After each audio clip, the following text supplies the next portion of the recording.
Good morning, everybody, and welcome. It's my great pleasure to welcome once again revered Swami Yogatmananda ji as our speaker today. He's a well-beloved Swami known to many of our devotees and members here, and we're always very happy when he makes time out of his busy schedule to come to talk to us. And it's always looked forward to with great anticipation. Swami Yogatmananda ji joined the Ramakrishna Order in 1976 and received his monastic vows in 1986. After serving at the Ramakrishna Math at Nagpur, India for 20 years, he was then posted as the head of the Ramakrishna Mission, Shillong. He came to the United States in the summer of 2001 as the minister of the Vedanta Society of Providence, Rhode Island, where he continues to this day. He is a very popular speaker on Vedanta throughout the United States and overseas, and leads very well-attended retreats all over the country. He also serves as the Hindu religious affiliate at Brown University, Providence, Rhode Island, and the Hindu chaplain at the University of Massachusetts, Dartmouth. The subject of his talk today is running out of time. And we are hoping that there will be a little time after the talk for some Q&A.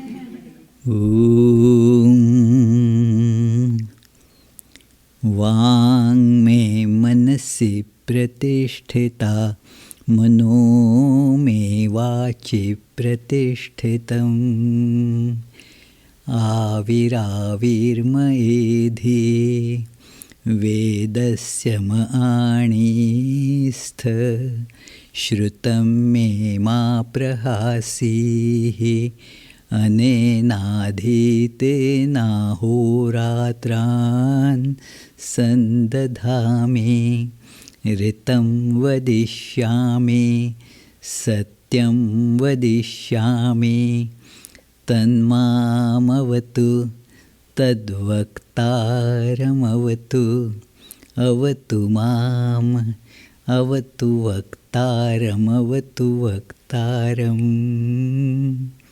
Om Shanti Shanti Shanti. May my speech be firmly established in my mind. May the mind too be firmly established in my speech. May there be perfect correspondence between my thoughts, words, and actions. May this self-effulgent Lord shine forth in my life. May the truths of the scriptures come to me.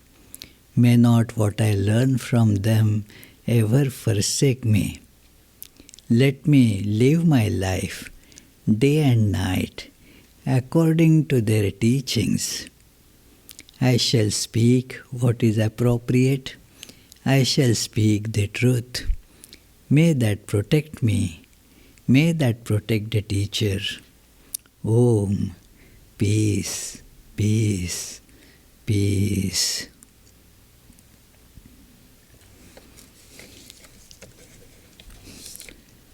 I jotted down a few notes for this talk so that I will not run out of time before finishing most of the things. It happens sometimes that the preamble takes so much time that the real thing that one has to speak has no time left to deliberate on. So therefore, I have got a few bullets, few points for this important theme. This is a very simple theme, nothing philosophical about today's topic, but very practical. And we need to be practical in life. It is because we are not very practical, we think spirituality means just reading, thinking, and just dwelling on some ethereal high intellectual frame. It is our life and our thinking, there is a disconnect then between them. As Sri Ramakrishna used to adequately describe, that he is describing it about scholars who do not have the practice of dispassion, discernment and dispassion, viveka and vairagya, inculcated according to those thoughts, but they just have those thoughts and keep on talking about them all the time. They are very big intellectuals. So he's compared them to vultures flying high up in the sky, very high up.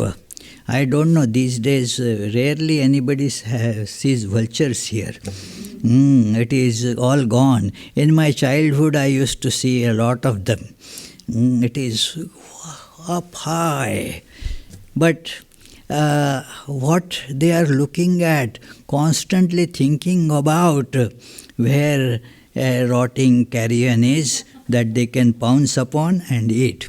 So although a person goes very high in the intellectual flights, if there is no practical component to it, then it just peters down to going after the sense enjoyments in spite of this high intellectualism.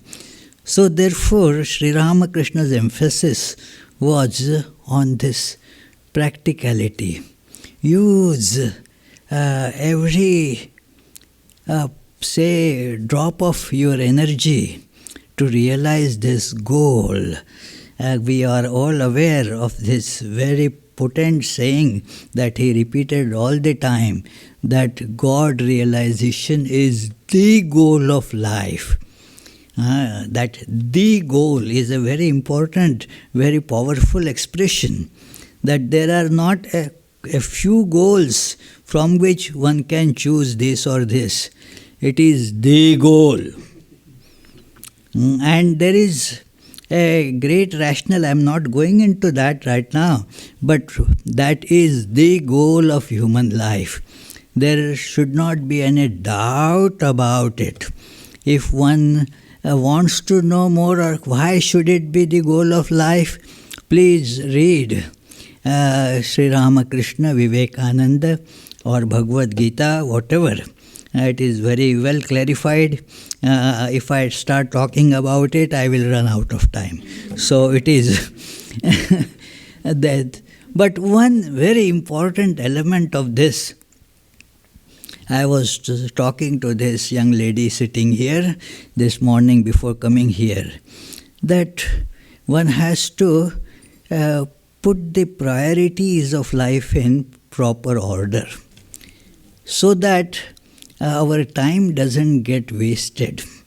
Time management is a very important part in our spiritual journey. In fact, journey in life in general, whatever we are going to do, but it assumes special importance in one's spiritual life, that we can actually progress only if we are managing the time available, because spiritual living, I am not talking again here about spiritually reading spiritual books or just discussing certain spiritual themes. What I am talking about is actually trying to lead a focused spiritual life with full dedication. It is an uphill task, and therefore one has to fight the inertia to built in the whole system of creation, as it were. It is out of this inertia that the elements get manufactured. Those of you who have studied Vedanta Sar, I know Sarvapriyananda was giving classes on Vedanta Sar. So it shows there the very beautiful phrase is used, Tama Pradhana. It is they increased inertiatic principle of ignorance, that is tamas, from which this creation takes place. And so we all have this inertia built in us. In science and technology, this built-in principle of inertia takes the form of a very catchy phrase that the path of least resistance. We try to take the path of least resistance. But while it is good, take the path of least resistance, but to the goal. Not that just because it is path of least resistance, you go somewhere else.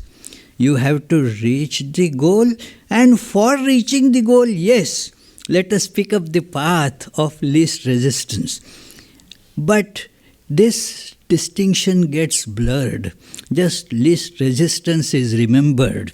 Comfortable. I see it, in most of the places, retreats, spiritual retreats. One question that gets often asked, that tell us the easy path to realize the goal. That realize the goal doesn't have that much emphasis. Easy, the word has more emphasis, Well, everything cannot be made that easy. You have to exert. As Sri Ramakrishna used to answer that, can God be realized in householder's life? And he always said, yes, sure. But you have to do something for that. It is not that it will just happen automatically. Automatically what happens? Degradation happens automatically. You don't have to take any special efforts for that. Cook some nice food now and leave it just like that for a few days, and then it gets all putrefied, and you don't have to put in any special effort for that. But, to make something good, you have to put in efforts, well-directed efforts. So this is the fixing the priorities. What is more important in life? One should devote considerable intense thought for that. That what is the most important thing in life? It is, and with the practical end one should do it. That let me decide what is more important compared to so many other things that I want to do. It is, the life has so many desires surrounding a person. Hundreds of things that I want to do this, I want to do that. I want to go all over the world, see all these nice places. I want to meet all these important people. I want to attain lot of fame in life. I want to get lot of money. Because if I have money, then I will be able to fulfill all my desires. So it is all such things come to one's mind. And God, I think I should try to realize God also. Means it is also, but amongst all these, where do you put, what importance do you give to it? So that is the first step in time management. Because whatever has highest priority in your life, you will devote your time to that. It is, so see what is more important in life. It is, and then the thought can be directed to that very well. That you are all very thinking people, that yes, you know, what will you give more thought to? Something that is very temporary, flimsy, or something that is tangible and permanent? Naturally, the latter, that which is tangible, that which is permanent, I will give more priority to that rather than something that just comes and goes. It is so one has to see what is it and then give it more importance, make that as the priority of life. One has to do it. Sri Ramakrishna has said as a guideline, but that is Sri Ramakrishna's saying. And although we have that kind of faith in Sri Ramakrishna, still that does not inspire every layer of our being. It does inspire our intellect. It does to some extent at some fortunate moments of life. Our feelings also get inspired by that. But it does not always last that long. And then what happens is a chaos in life, because on Sunday I hear a religious discourse and I feel that is most important in life. But that Sunday evening again I go to a party and my priorities already have changed.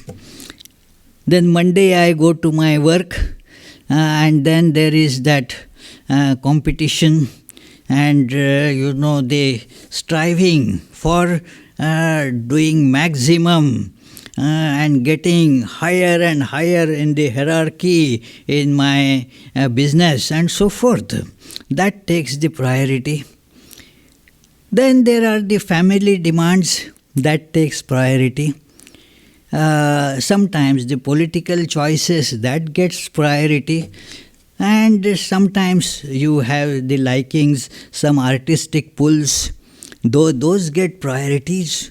So your mind is getting torn between so many different things. And you can imagine, just picture, make a thought experiment. Suppose you want to pull something. There is a not very heavy something, say 1 pound of weight. Now if you just pull in one direction, well, it will easily be pulled. But suppose there are 8 pulls in 8 directions of equal strength, then what will happen to that 1 pound weight? It will not move anywhere. It doesn't take the mathematics professor sitting there to tell us that. It is a matter of just common sense. We will not move anywhere. So it is, that is what happens in our life. The time just goes. And we are left just high and dry. As we grow older, we see this. Because time moves kind of independently. It is an independent variable. In a way, independent in the sense we don't have much control over it. It is that dimension that is just unidirectional. It is, you cannot really go back or forward in time. Those fictions are there. Time machine story and all, very enchanting. And then sometimes I used to believe one can go back in time, one can go forward in time. No, that is not the case. It is, even if you are, say, watching the movie, say, Time Machine, it is that as if you are moving, you are going 100 years afterwards. What happens, say, now we are in 2022, what will happen in 2122? So you are already in that time and you are seeing everything different. This is how things will turn out. And what is happening actually? In the movie hall, you are moving with the same time. You have not gone anywhere. So it is all an illusory idea. Moving forward in time or backward in time, this is a very special feature of this time principle as opposed to the space idea. In space, you can move forward and backward in a regular sense. I mean, I came from Providence this morning, and then I can go back to Providence after the lecture. So it is, I have to go back to Providence. This is possible. We all know that. It is not only Providence to New York, you can go to moon.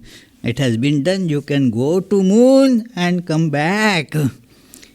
With time, you cannot do it. It keeps on moving. And therefore, we run out of time if we do not manage it well. It is, we have this, again I allude to the inertia principle, that we feel, tomorrow, I will do tomorrow. It is, I know it should be started, I should do it, but anyway today is more or less gone. It is why there are 6 hours. What can be accomplished in 6 hours? And so it is tomorrow with a fresh mind I will start. It is that is a very bad tendency. I remember the signboard that used to be hung in the shops in India. I don't know what they used to do here those days in US. That the sign would say that cash today, credit tomorrow. So today you pay cash, If you want credit, well, tomorrow we'll give credit. The fellow comes tomorrow, the same board, Tomorrow never comes. So that is what happens. Aaj nagad kal udhar.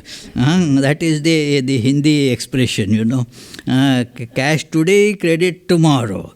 So we should just write this sign on our minds. Do it now. It is, there is a very nice song that we used to sing, that if you do it today, it will work. If you do it later, if you put it off till tomorrow, then it is gone case. So do it now. That what is to be done today, do it now. What is to be done tomorrow, see if you can do it today. So this time management is such an important practical thing in spiritual life. It is said that by the Upanishad, like Ken Upanishad, it gives all philosophy that how the same God is transcendent and yet immanent, is beyond everything and yet is in everything. That it is pratibodha viditam matam. There, as it were, the Ken Upanishads, so far as the philosophical teaching is concerned, ends there. That in where is that principle which moves everything? All these are the apparatus like eyes, ears, hands, legs. Who moves them? So the teacher wants to tell that it is nothing separate from these. It is involved in all these and yet apart from all these. an idea very difficult to convey. So many contradictory terms therefore are used to say that they are apparent contradictions to show that the truth is below them, below the surface where these contradictions get resolved. So there are in Kenopanishad, you read such funny terms that the one who knows does not know and one who doesn't know knows. So what does it mean? The culmination comes in that great verse that in every single vibration of your awareness, your consciousness, you are aware of that only. You are not aware of anything else. It is you are seeing that, but not as that. The problem is not as that. Like when you are seeing a movie, you are seeing so many these objects, people, different mountains, cars, and various actions taking place. Now, are you not really seeing? Are you not really seeing screen all the time? All the time you are seeing screen and nothing else. Only thing is you are seeing the screen as this man or this woman or this mountain or this car. So actually that principle we are seeing everywhere. This world is nothing but that. So we have to see these changing pictures are to be abstracted and see the reality that has been told in a very powerful way. And one may think here that, well, the Upanishad has been told. No, the teacher does not stop here. Although the question apparently is answered, he then says, Iha ched avedit atha satyamasti nached iha vedin mahati vinashti.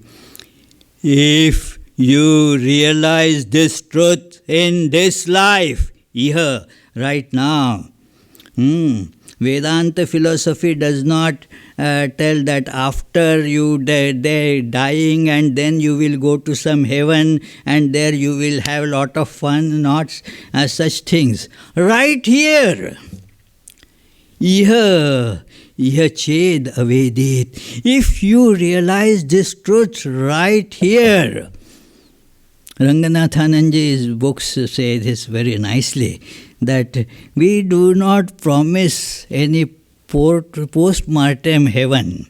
It is right here.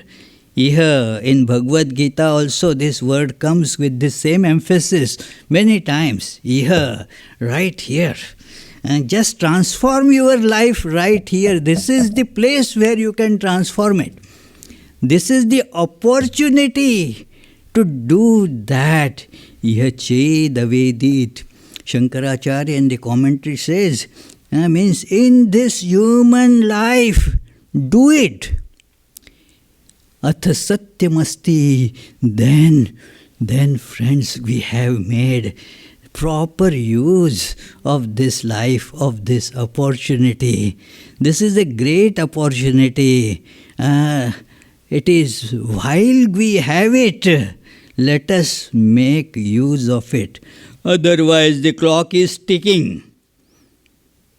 That's happening. I still feel, that, I was just a little child playing in the dust and fighting with little friends and all that. No. I am now where the sun of my life is touching the western horizon. It happened, just time is passing by. It doesn't wait for you We have that saying, time and tide wait for none. So the sages say, don't think, okay, from tomorrow I will start doing it.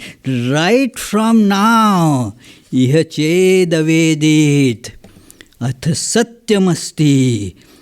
This is then you have made right use of your time available.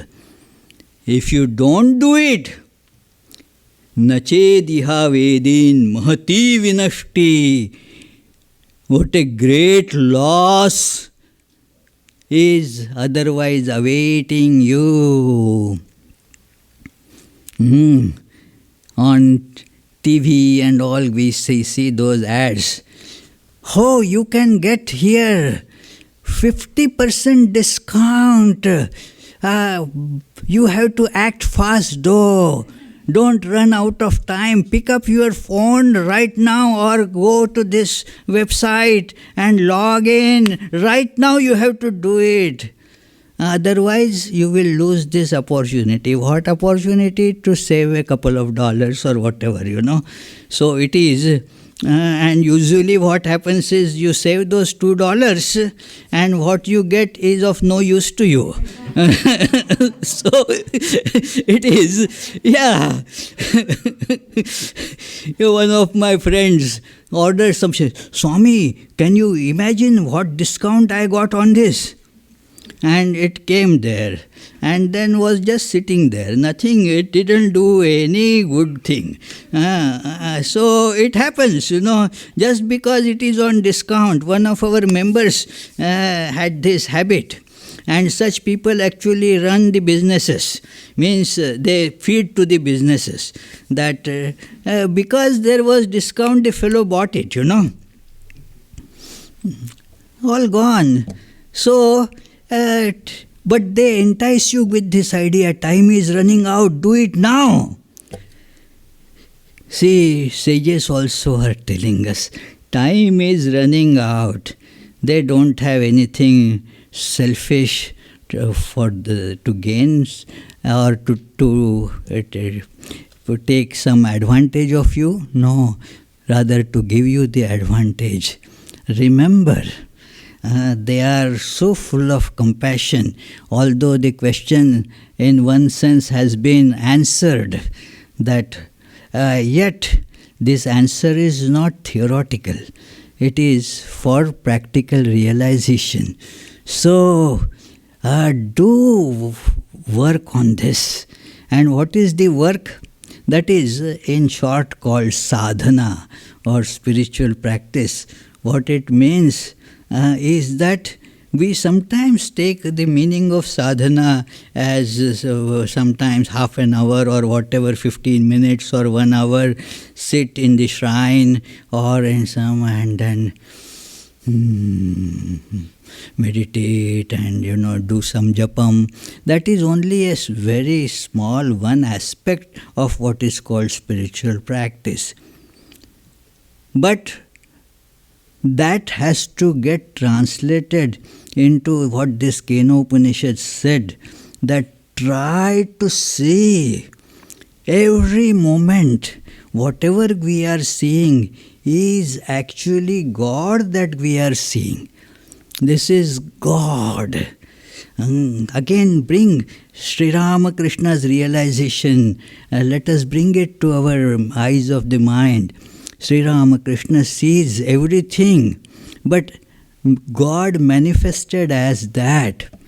It is Sardananda Swami in this book, Sri Ramakrishna and the Great Master, emphasizes this point, that where is the difference between our perception and Sri Ramakrishna's perception? You mean to say he sees say Rakhal, Narendra, a dog or a cat or whatever, he does not recognize them. He seems to recognize them. He doesn't call this Narendra as Rakhal or a dog as a cat. He is very clear on those things. But on that plane, although our perceptions are same, Sri Ramakrishna perceives that cat not as just cat, but God. God appearing as cat. That very God appearing as Rakhal. That very God appearing as Naren. That very God appearing as Gauri Ma. All that is just God having different forms. Sometimes I like to give the analogy of animal crackers, Animal crackers, do you know? Yeah. So it is, you have say a cat or a camel or whatever. Now they are actually the same thing, isn't it?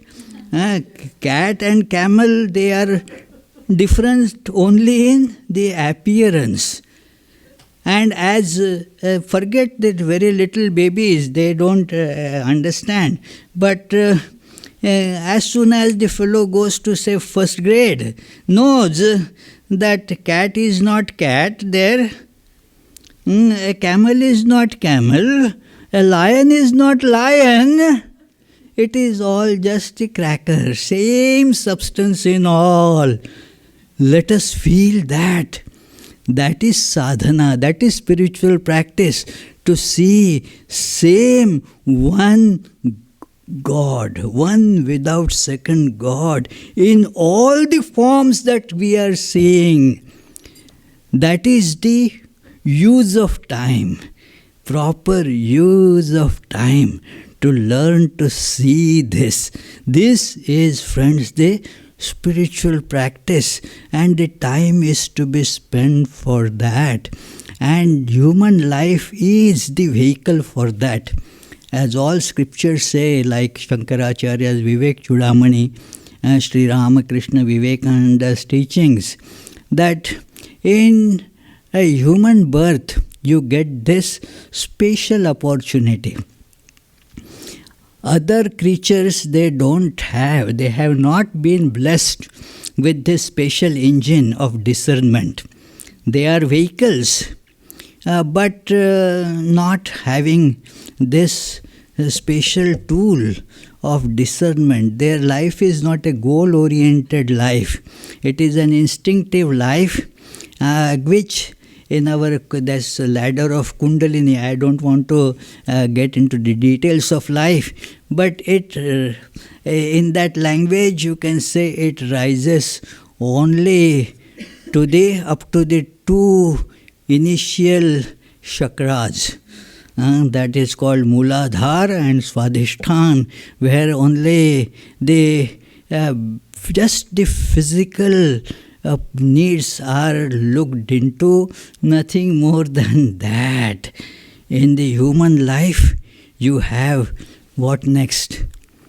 You think, you try to improve your life, you try to learn, you run schools.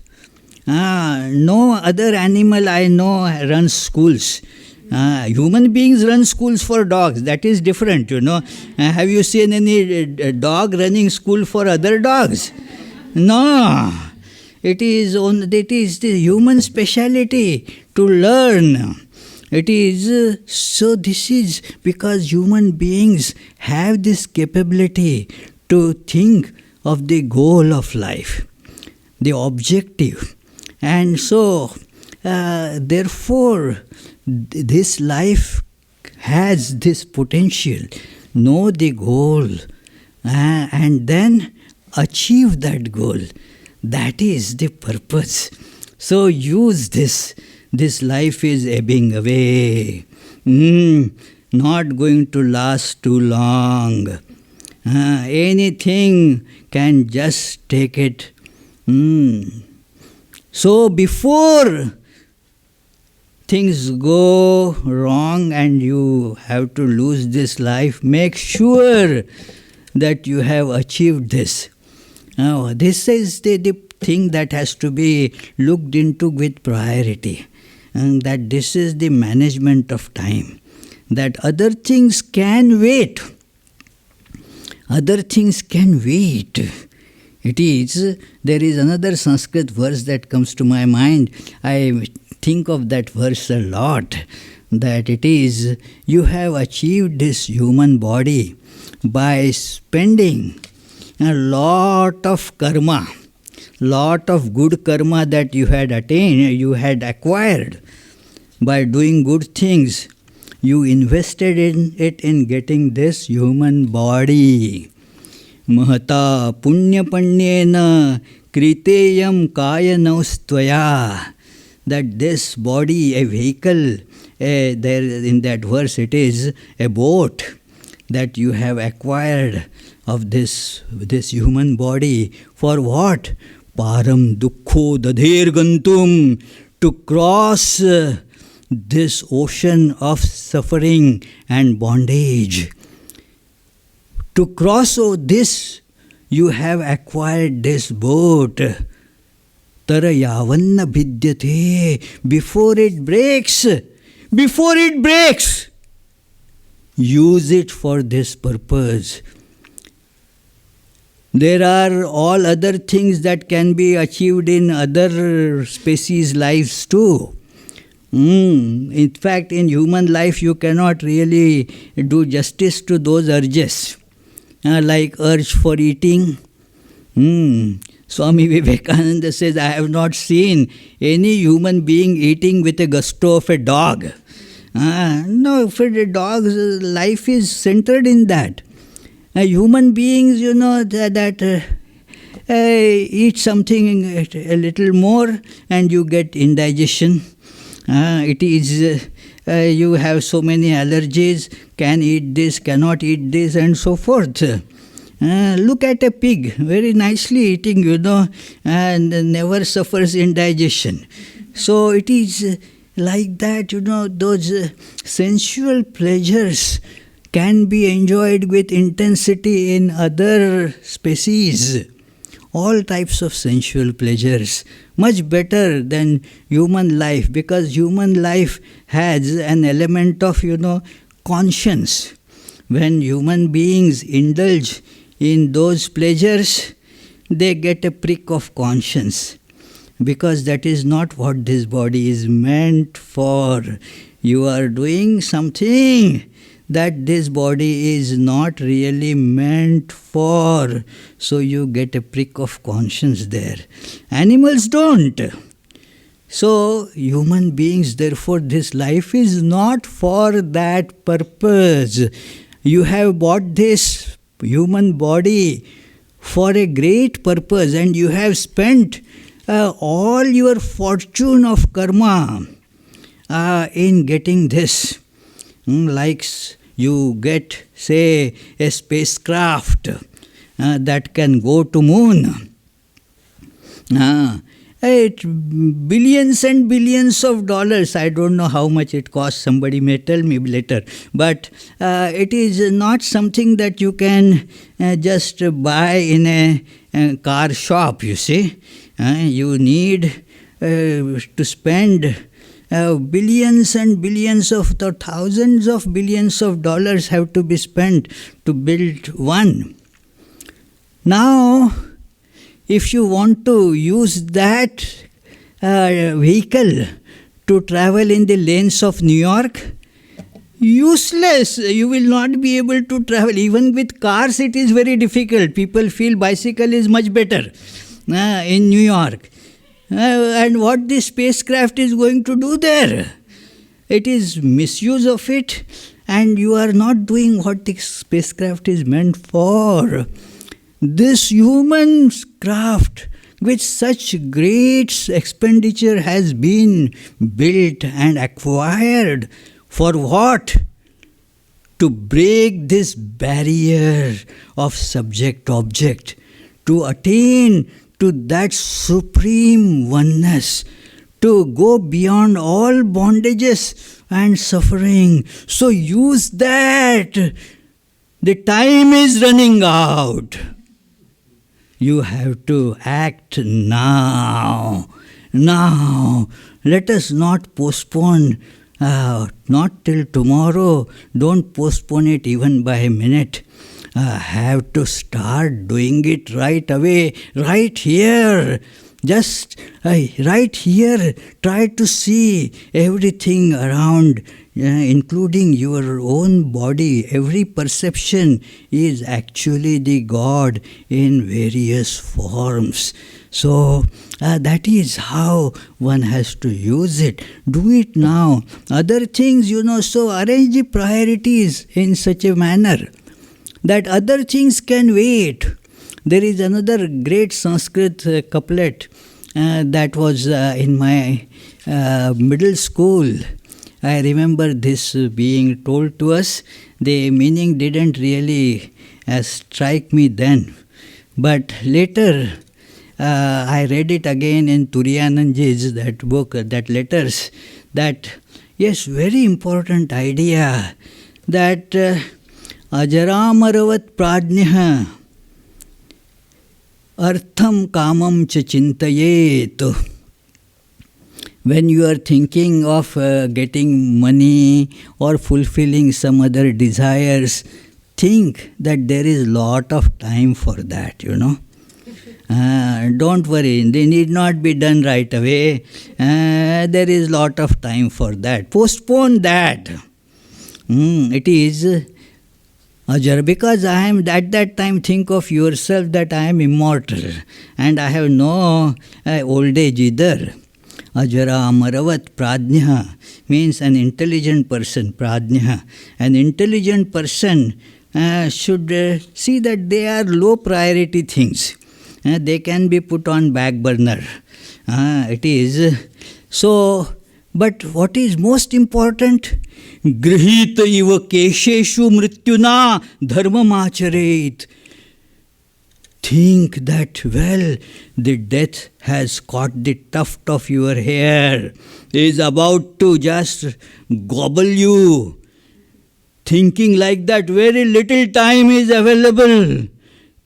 Thinking like that, do your spiritual practice, dharmam acharet. This is how we have to see how we can do this. Otherwise, we will have to weep. That is what happens. That Shankaracharya says in a very famous hymn that the childhood just is spent in playing around. Then you grow older and then some other pleasure avenues and other things come before you. And then you get old. Now the only thing you are left to do is keep on worrying. That is the job the old people seem to do constantly, even if they don't want to do, Keep on worrying about everything that has no concern with them. Still, so many people, they are worried always in our congregation as well, that it is, what will happen with aliens when they come here? And now, well, who knows all about why you are so concerned about that? Are there no better things to look into? No, it is such worries, what will happen to my son? Oh, well, your son is now grown up, let him take care. One lady came to me kind of a bit with a little disgust. She told me, my daughters told me that, don't worry about us. We are now 25 plus years old. We can take care of ourselves. It is so, but the mind keeps on worrying, cannot do anything, but just worry. That occupies this whole time. That becomes then a habitual pastime, as it were. Keep on worrying. So, if you don't have anything to do, okay, let me start worrying. It is. So, it is vruddhastavad. That is the sign of the old age. That keep on worrying. It is. So, Swami Vivekananda describes, in Jnana Yoga book, in a very telling phrase, and then comes the old age. He is describing that how a person is running after different pursuits, different objects, and then comes the old age. And he says, what is old age? A heap of broken dreams, shattered dreams. That becomes the old age. So before that happens, we have to put things in proper order. Then old age will not be worrying. Old age will also be striving towards the goal with feeling of more urgency. That yes, there is now, because you are running out of time. One of our friends there who stays in Providence was going to India, and he had many things to finish. Before leaving for India, he has to properly clean his room, this and that. And at that time, when I went to say, how, Swami, I am running out of time. I have no time to waste. I have to arrange before, otherwise I will miss flight. Yes, friends, when there is, we have to be conscious now. We are running out of time. The other things are not important now. This is the important thing before we run out of time. So let us pray, friends, that we make the best use of this available time, this human birth again and again. We are all, so fortunate. We have been blessed by Sri Ramakrishna, Holy Mother, Vivekananda, and the great Vedanta scriptures, which always exhort us to use this life properly. All different religions, if you see, they also tell us the same thing, same idea, that do not let this birth go to waste. Make every single moment of it to let us make the good use of it to achieve the ultimate goal. So friends, I am so thankful to you, to Sarvapriyananda and other members here for giving me this blessed opportunity to think on this very nice topic, and I have run out of time. Thank you.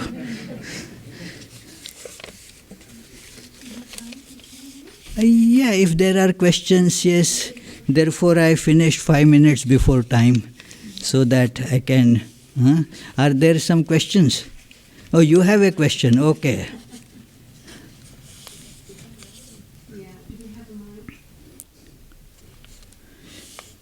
Yes, do you have a mic?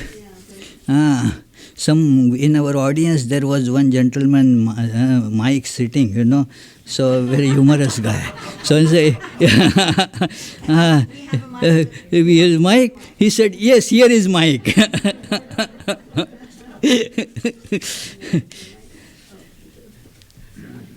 Okay, you have to buy now? No. Okay. We're improvising. Yeah, good.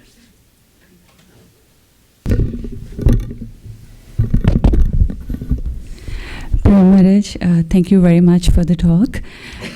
My question is, Swami Vivekananda said that the very fact that we are conscious of the passage of time is because of Maya, and a time, space, and causation is the glass through which we look at the self. But in the absolute self, there is no Maya. There is no time. So my question is, how does the working happen for the mind to be constantly conscious of the passage of time, or rather be under the threat of time, and yet not strengthen the illusion that time is Maya? Wow. Very philosophically deep question, that it is, yes, it is, see, the Maya is of two types. Sri Ramakrishna told there is the Vidya Maya and Avidya Maya. There is the way out of Maya, that also is Maya. The way out of Maya also has to be done with the holding on to Maya. Otherwise, we are ever free. This question doesn't appear. Now, therefore, to make use of this principle of time, it is not that we have to, when we go beyond time, that will be really running out of time, That is, there is no time for us. No, that space, time, causation has disappeared. Till then, you have to use time. Now, see how best you can use. You have only option is using it in the right way or wrong way. Like Arjuna wanted to give up work. And Krishna says, well, that is not an option. What you can do is do the karma, work in the right way or in the wrong way. What do you want to do? So, you have the option only this, that use the time in the proper way or improper way. What will be your consensus? Using it improper way is better than using it in the proper way? No, obviously, isn't it? So, this is using the time in proper way. Thank you. Very nice question. Anybody else? Can you come over here? Thank you.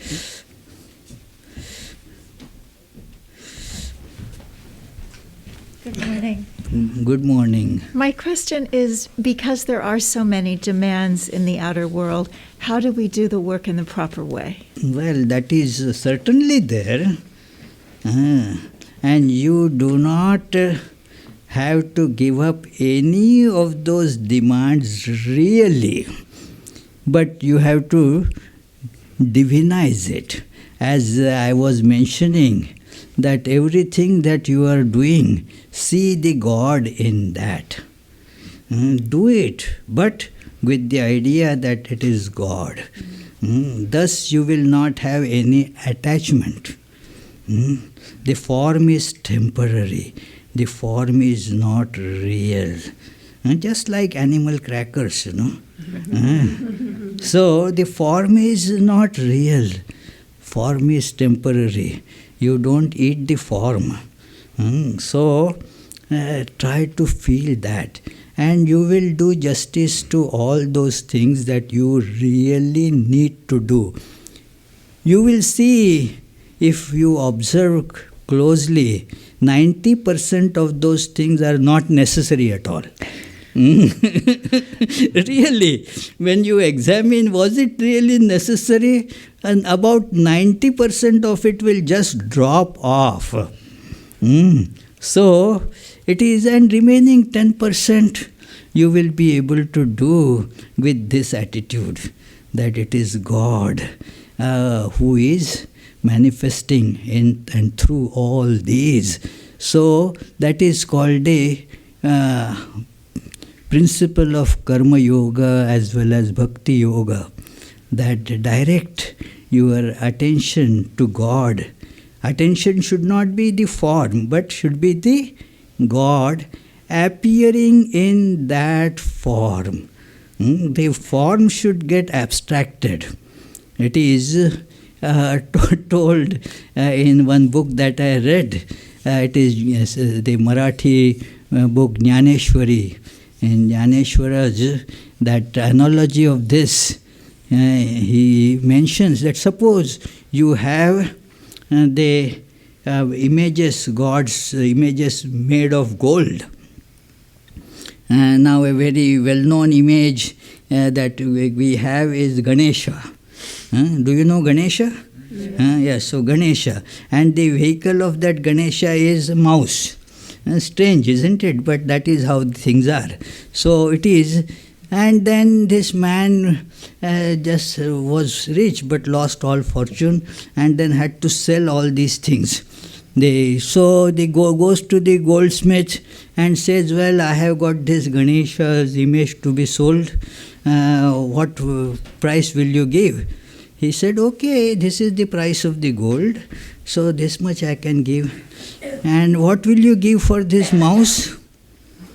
And the goldsmith says, same price for Ganesha as well as for mouse.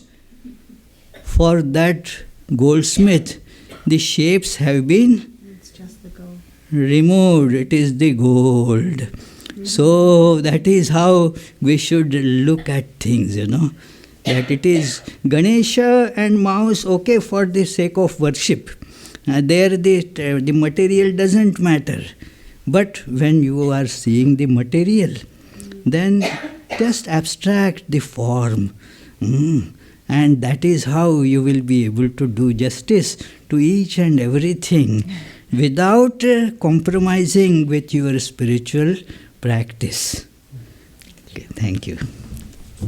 Yes, dear?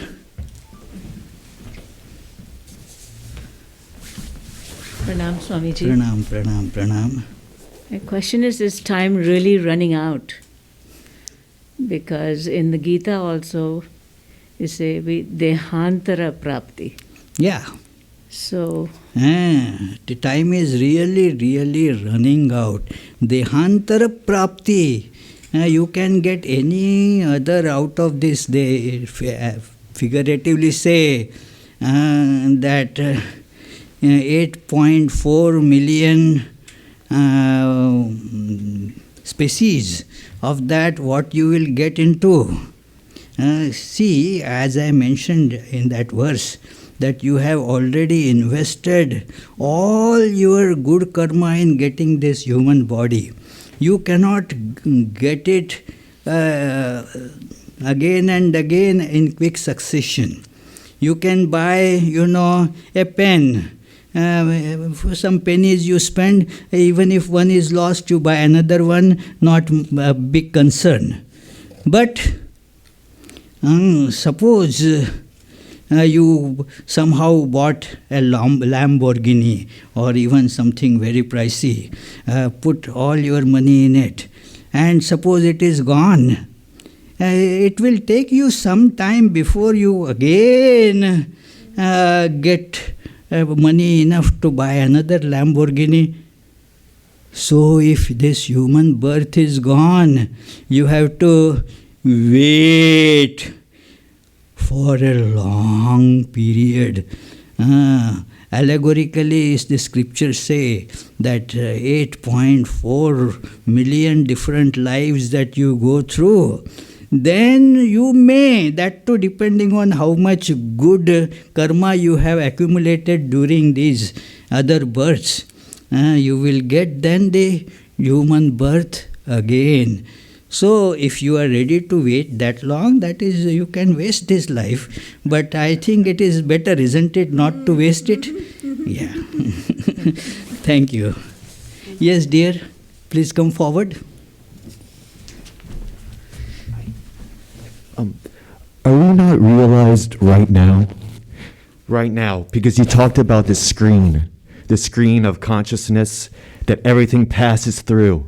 So every day we wake up, we remain as the screen and let the life pass through. Well, that is if you are actually aware of the screen. Yes. Yes. While you are living in this world, if you are constantly aware of the God, then you will not get attached to anything. That is how, while watching the movie, if you see a fire in the movie, you don't take out your water bottle and put it there on the screen, because it is, that it is not really happening. Yeah, the screen doesn't get burned. Screen. That's so. You should have that attitude, that of detachment. It is, you don't have then any desires. Yes. Then it is possible that you are already there. Yeah. Yes. Are we also before the screen? Aren't we before the screen? What? Like in deep sleep? Well, that is in the deep sleep. It is, the screen still remains.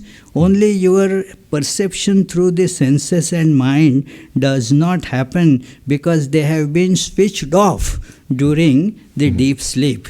Like when all the program is over, everybody is gone, then they would switch off the light. These fixtures will remain, no light will come. So our senses and mind will be there, but switched off. That is called deep sleep. Just in a short, simple explanation I have told, but that is in deep sleep also the same thing. Deep sleep, all this gets transcended in what is called samadhi, which is very, very different from deep sleep. Yeah. Okay, thank you. Okay.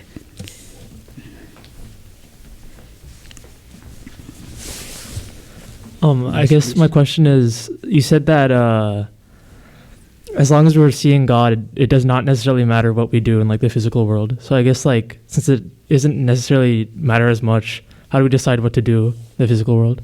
That, I will tell you after I realize God, then come to me. Then I will be able to tell you. It is, see, this question actually won't arise then. When you are seeing the divine, then all these questions, whether that person, what will he do, will he think about what is to be done, and all that actually doesn't arise there. It is at a very, very different level of perception.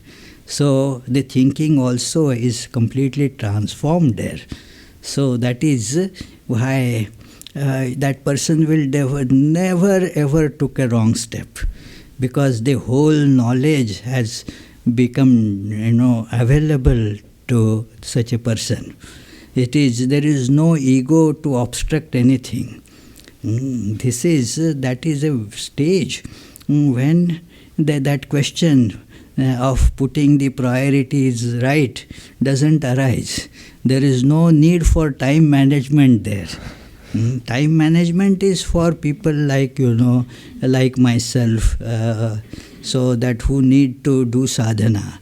Those who don't need to do that, of course, this question doesn't arise. Thank you. Swamiji, on behalf of all of us, thank you so much. Such a motivational talk, and reminding all of us really of what this life is for. Thank you. Most welcome.